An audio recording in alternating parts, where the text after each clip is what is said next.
And I used to be very disenchanted seeing patients in the office because I didn't see them improving at all. I didn't see their blood pressures improving.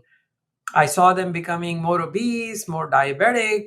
And even though their LDL would drop, I could never correlate that LDL with any improved outcome in my patients. So it was only through like a personal experience that I found a low carb diet. I started looking into metabolic health. And what it was is that you see me about 145 pounds in front of you. You see my bicycle in the background. So I belong to a racing team. And even though I was never particularly heavy, I was up to about 175 pounds despite cycling about 1,000 miles a month. And I couldn't explain why am I getting heavy? And so one day I was listening to this podcast and some information that Chris Froome, who was doing very good in cycling at that time, he's a Tour de France cyclist, that he was a low carb athlete, that he improved his power to weight ratio, which means that the amount of power he can put for his own weight was quite high and it improved with a low carb diet.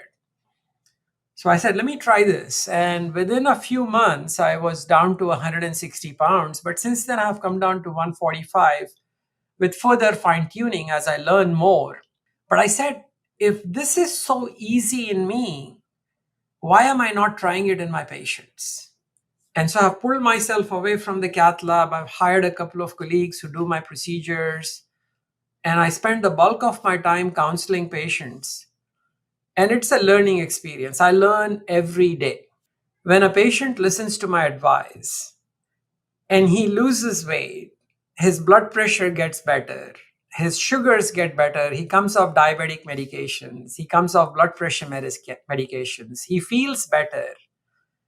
That is such a strong validation for him that he goes and tells many of his colleagues saying that, hey, there is this doctor who's doing something different.